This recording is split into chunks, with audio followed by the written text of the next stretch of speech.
이 수은 선생께서 결정적인 종교 체험을 하지 않았다면은 동학은 안 나왔습니다.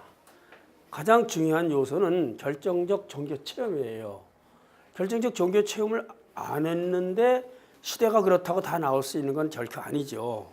그것은 하나의 그러한 그 시대의 분위기나 시대적 상황의 성숙이라든가 그런 것까지는 가능해도 아무리 그렇다 하더라도 동학이 나오려면은 어떤 결정적 계기가 있어야 되는데 그것이 종교 체험입니다. 우리가 예전에 얘기했던 시만, 신전, 질부득, 집증, 엄부득, 난상지제, 유화선호, 호립, 이중 요거는 당시 수은 최재우 선생이 겪게 되는 결정적 종교 체험의 표현입니다. 이때 앞에서 우리가 말씀했습니다만은 울산에서 열심히 수련을 하다가 김인년입니다. 김인년이니까 김이독립 만세가 일어나기 60년 전입니다. 그러니까 1859년이에요. 10월 달에 가솔들을 전부 이끌고 고향으로 돌아옵니다. 용담으로 돌아오게 되는 거예요. 그래서 서울 처자 환서지일은 김이지 시오리요 하는 것이 수동물에 나옵니다. 처자를 이끌고 고향으로 돌아온 그날은 김인년 시월이다 그래요. 여기 와서 김인년 그때 시월은 음력 시월일 테니까 겨울이 시작이 되고 아주 추울 그럴 때입니다. 그때 산에 들어가서 불출산회를 처음 맹세합니다. 이제 산바깥에서 나가지 절대 안 갔다. 왜 안 나갔냐? 과거에 많은 선비들이 불출산회를 맹세하는 경우가 있습니다. 그것은 세상이 어지러우니까 산속에 박혀서 저 어지러운 세상과 절대 타협하지 않고 고고하게 나 혼자 살겠다라는 뜻에서의 선비들이 가졌던 불출산회입니다. 수은 선생의 아버지인 근왕공도 불출산회를 맹세할 때가 있었어요. 그것은 과거에 실패를 했기 때문에 그래서 이제 세상에 안 나가겠다고 한 거지만 수은 선생의 불출산회는 도가 이룩되기 전까지는 안 나간다 이겁니다. 내가 세상을 구할 도가 이룩되면 나간다 이겁니다. 그러니까 불출산회는 지금까지의 많은 선비들이 보여주었던 자신의 고결한 뜻을 지키기 위해서 산속에서 살겠다는 불출산회와는 다른 겁니다. 같은 말이지만 달라요. 다시 그 사람들은 이제 평생 안 나가겠다는 거예요. 수은 선생은 세상이 혼란스럽기 때문에 그 혼란된 세상을 구할 수 있는 도를 내가 얻기 전에는 안 나간다 이 뜻입니다. 그러고는 이름을 바꾸고 자를 바꾸고 난 뒤에 열심히 어떤 수련에 임하다가 경신년 4월 초다스에 이제 결정적인 종교 체험을 하게 되는데 종교학자들이 우리나라에 서양의 종교학자들이 연구한 종교 체험의 사례들을 보고하기 시작한 지가 그렇게 오래되지는 않습니다. 그것이 1980년대, 90년대 들어와서 비로소 이게 조금씩 보고가 되기 시작했고 2000년대 들어와서 본격적으로 보고가 되고 우리나라 종교학자들이 그러한 종교 체험의 현상을 연구하고 이렇게 됐었어요. 그래서 그 이전에 수은 선생이 이러한 체험을 한 것에 대해서 많은 그러한 종교 체험 사례의 어떤 연구 방법이 아직 도입이 되기 전에 사람들은 이거 수은이 무당이었구나라고 합니다. 무당도 현재 종교 체험입니다. 종교 체험을 하는 거예요. 무당도 신 내리는 종교 체험을 하죠. 근데 그것과는 상당히 차원이 다른데 공통적인 종교 체험은 어떠냐? 몸이 떨려요.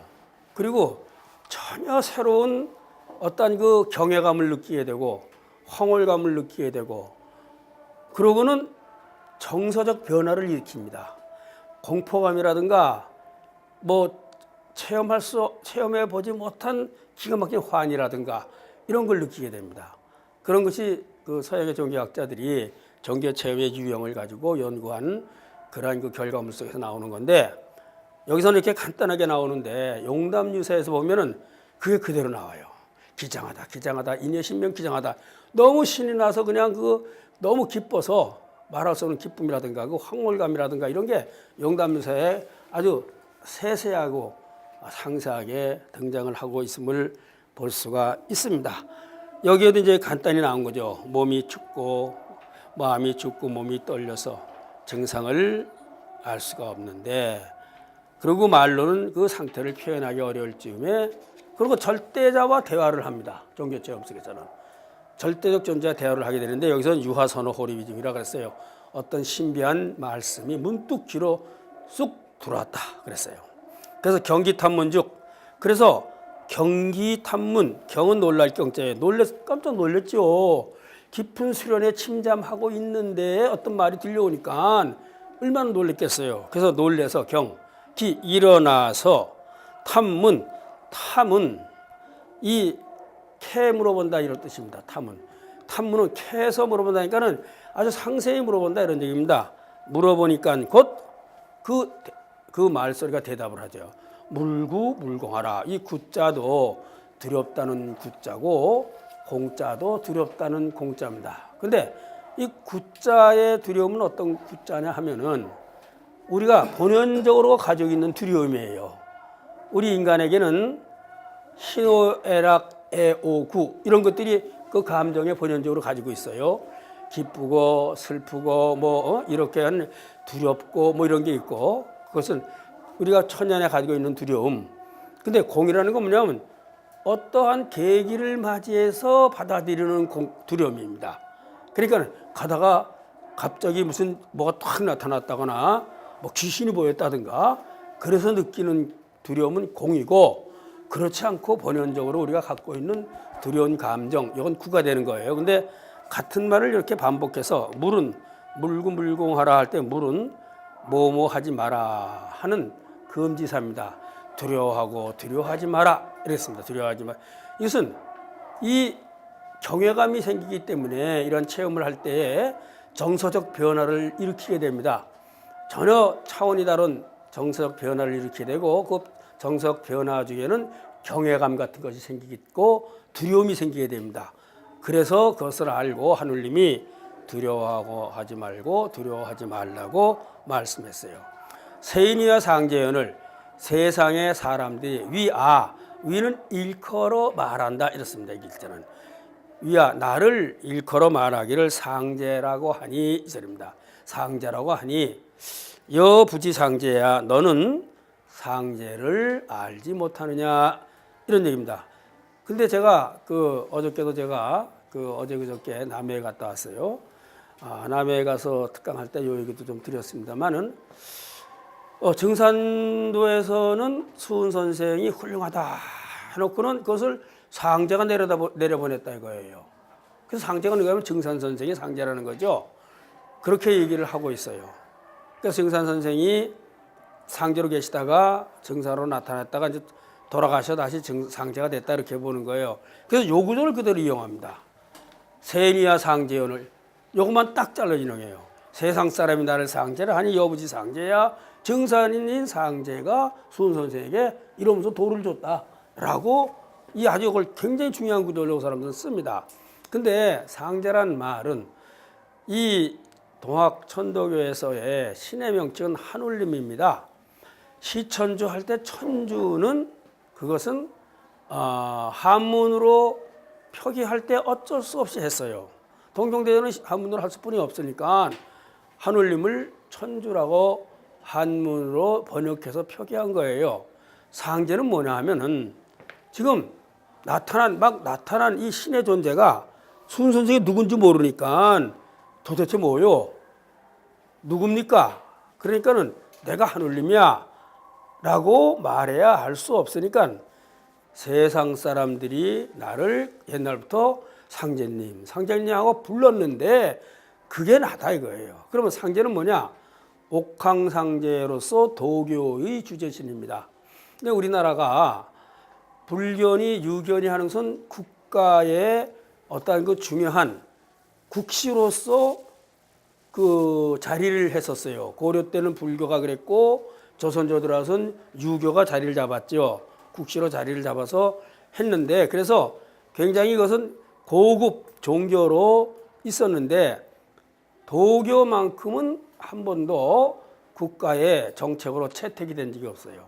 그래서 도교는 민간에 깊이 뿌리를 내리고 있습니다. 도교는 또 중국서도 도교는 민간 신앙과 신선사상, 오랫동안 민간의 신선사상의 오행이라든가 이런 게 만나가지고 그래서 한나라 때 나온 것이기 때문에 아다 이거 민간 신앙적인 요소가 강해요. 그래서 민간에 깊이 침투되어 있습니다. 그래서 우리나라 사람들이 저 어딘가에 신이 계시다면은 그 이름을 막연히 상제님 그러고 불렀다 이거예요. 그 세상 사람들이 나를 부를 때 막연히 상제님 그러는데 그게 바로 나다 이 얘기입니다. 그래서 나에 대한 보다 쉽게 설명해 주기 위해서 수은 선생에게 당시 많은 사람들이 관념적으로 부르던 이름인 상제를 얘기한 것이지 내 이름이 상제다가 아닙니다. 그것은 용담유서에 본다면은 그런 얘기가 쭉 나와요. 그래서 거기에 대한 그 오해가 간혹 동학을 공부하는 사람들라도 있습니다만은 그래서 여부지 상제야. 너는 상제를 알지 못하느냐? 세인이가 세상 사람이 나를 상제라고 말하는데 일컬어 말하는데 상제님 하는데 바로 그 상제가 나다. 너는 상제를 모르느냐? 이렇게 된 겁니다. 상제는 본래 이름은 아니에요. 근데 문기소연즉 그래서 대지다 수은 선생이 다시 물어보는 거예요. 그러한 바를 그럴 연자입니다. 소연 하는 것은 바소자죠. 그러한 바를 물어보니 한문에서 이 극이자가 나오면 이것이 목적어가 됩니다. 이게 목적어. 이게 다 목적어가 돼요. 그러니까 이러이러한 것을 어떻게 한다 이렇게 됩니다. 수로가 여기 나오죠. 여기 수로가 여기 나오는 거예요. 수로가. 그래서 여기선 문기소연 그러한 바를 물어보니 묻다가 수로가 되는 거죠. 그렇죠? 물어보니 여쭤봤어요. 하늘님께 대사께서 뭘 물어봤겠어요? 아니 왜 이렇게 나한테 나타나셨습니까? 이렇게 여쭤봤겠죠. 그랬더니 여영무언고로 내가 역시 공이 없어서 공이 없는 까닭으로 까닭고자가 뒤에 붙었어요. 까닭으로 생여세간하니 세상에 너를 내놓았다. 세상에 생여 태어나게 했다. 자, 이 부분이 굉장히 중요한 겁니다. 그럼 한울림이라는 신은 우리는 신은 전지전능하다고 생각을 하는 게 선천의 일반적인 신의 관념입니다. 그런데 생여세간이라고 그랬어요. 여영무공고라서 내가 공이 없다 그랬어요. 그러면 한울림도 이루지 못하는 공이 있다는 얘기예요. 근데 그래서 너를 세상에 놨다 그러면 이거 수은 선생이 말이지요. 뻥치는 거 아닌가. 그러니까 자기를 높이려고 하늘님도 이루지 못한 공을 뭡니까? 내가 이루기 위해서 이룰 수 있기 때문에 하늘님이 나를 냈다. 이렇게 보는 거 아니겠어요? 우리가 뒤에 이제 논학문에서 그런 얘기가 나옵니다만은 참 이 동학의 이 수은 최재호 선생께서 체험한 신이라는 것은 우리가 개념적으로 알 수가 없어요. 우리가 개념적으로 안다는 거는 이거는 가능한 얘기가 아닙니다. 막연히 신은 이랬을 것이다. 그럼 신은 어떻게 되냐면 신적 생명에 자신이 들어가서 체험해야만이 신이 이렇구나 하고 하는 거예요. 그래서 이 종교적 수행을 오래 하는 사람들이 종교 체험을 한다는 것은 결국 신체험을 하는 거예요.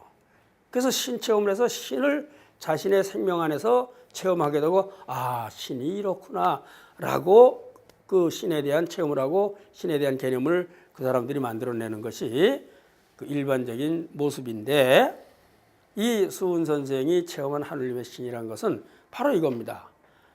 공이 없어. 즉 하늘님 혼자서는 세상의 모든 일을 성공시킬 수는 없는 존재라는 겁니다. 과거의 동양에서 이 천지인 이것을 삼재라 그렇게 말합니다. 삼재라는 재라는 것은 이거 원래 재주재자인데 이것은 재료라는 뜻이에요. 우주를 이루는 가장 근본적인 재료라는 얘기예요. 이것이 하늘, 그다음 땅, 사람 요겁니다. 근데 하늘은 뭐냐? 이거는 원리입니다. 원리. 다시 말해서 천리, 하늘의 이법, 그냥 하늘이 아니라 하늘의 이법을 천이라 한 것이고, 땅은 모든 이 자연 현상, 이런 거 자연 현상이 일어날 수 있는 바탕, 이런 겁니다. 그다음 사람은 기운이라고 그랬어요. 기운. 그런데 아무리 하늘에 이치가 있다고 해서 무엇이 이룩됩니까? 제가 이제 남에서도 그런 예를 비유를 했는데, 한편에 하나의 집을 짓는데 이 원리는 설계도 같은 거예요. 집 짓는 설계도가 원리야. 설계도만 또 집이 지어집니까? 설계도를 가지고 사람이 아무리 뚝딱뚝딱 하도 지어집니까? 집 질 수 있는 터가 있어야 돼요. 이게 지예요. 지. 이게 지입니다. 그리고 원리가 있고 설계도가 있고 집 질 수 있는 땅이 있다 치자, 이런 얘기예요. 그런데 지을 사람이 없어. 그거 안 지어지는 겁니다. 그렇듯이 이 3자는 어떻습니까? 서로 어떤 것을 지배하고 억압하는 위계에 의해서 이것이 자리하는 것이 아니라 서로 유적 관계에서 협력 관계, 협력, 같이 힘하는 거, 일하는 거. 이 말이 들어가네요. 공역, 같이 일하는 거. 이 역자는 이렇게 써야 되겠죠, 이때는? 일한다, 공역. 그때 이 대신에 이거 써야 되겠죠? 이거 쓰는 겁니까? 모르겠어. 같이 힘을 합치고 한 가지로 같이 일을 하는 데의 관계가 되는 거지. 바로 이거예요. 내가 공이 없다는 것은 내 이 원리를, 내 천리를 정말 깨달아서 이것을 세상에 구현시킬 사람을 지금까지 못 만났기 때문에 무공입니다. 공이 없었어요. 근데 네가 열심히 수련해가지고 하늘의 마음을 회복해가지고 이제 이 천리를 깨달았으니까 너는 정말 이제 실천할 수 있겠구나. 이게 생여세간입니다. 바로. 그런 공역관계를, 신의 공역관계를, 그래서 이 동학의 신이 지금, 근데 맞잖아요. 전지전능하지가 않습니다.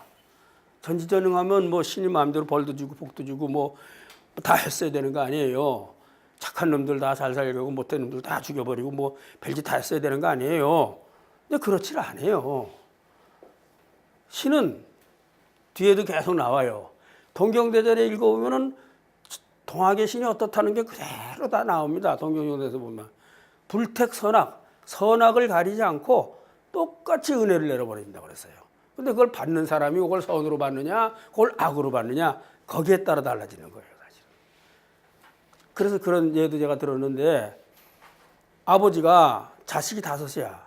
5한테 재산을 똑같이 나눠줬어. 큰 아들 들 주지도 않고 작은 아들 많이 똑같이 나눴어. 10년쯤 지나니까 어떤 아들은 10배로 늘렸고 어떤 아들은 거지가 돼가지고 있는 아들이 있을 수 있어요. 그렇죠?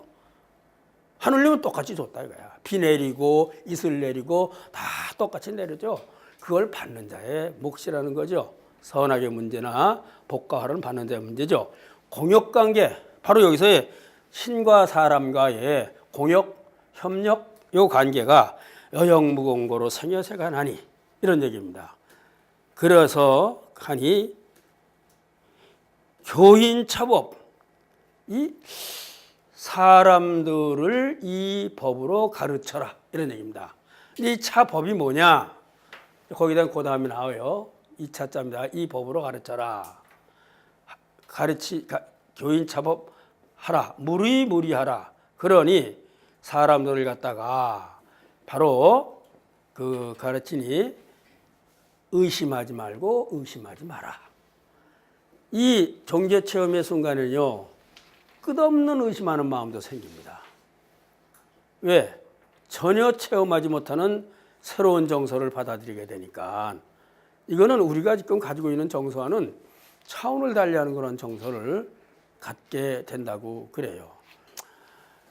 그랬더니 수은 선생이 또 하느님께 여쭤보는 거예요. 왈연즉 그러한즉, 이런 얘기입니다.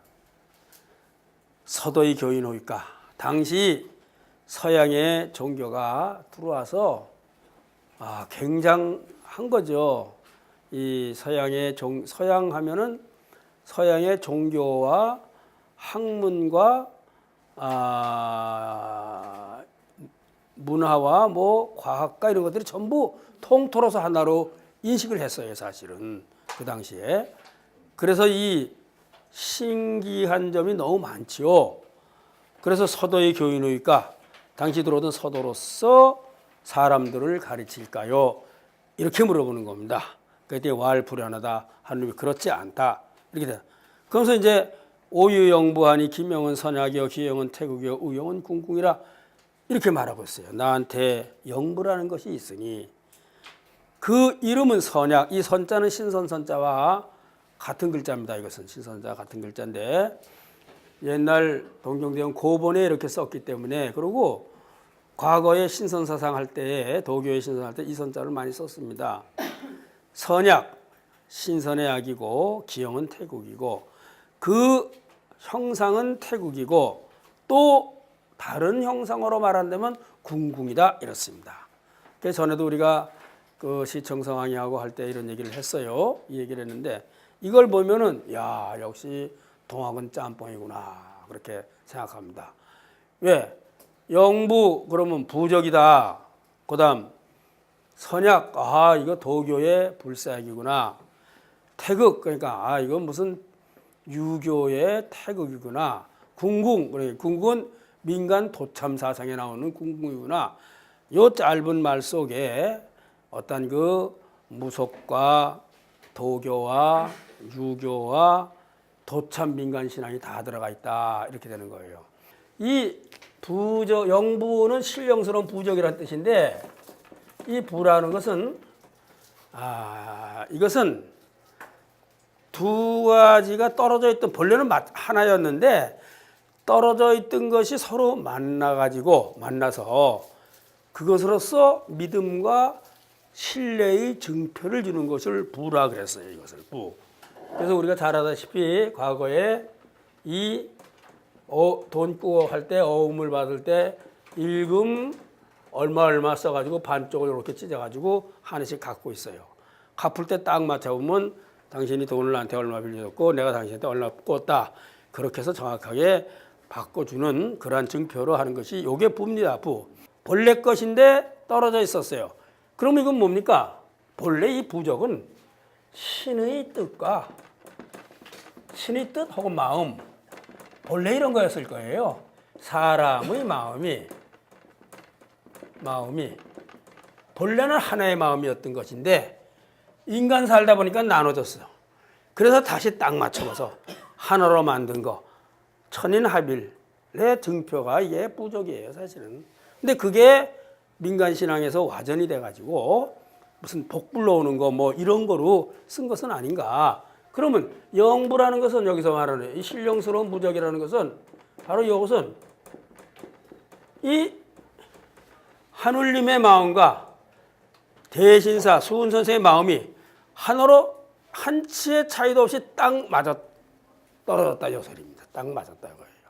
그럼 이게 우리 논학문에서 나오지만은 논학문에 나오네요. 하늘님이 오심즉 여심이라 그랬어요.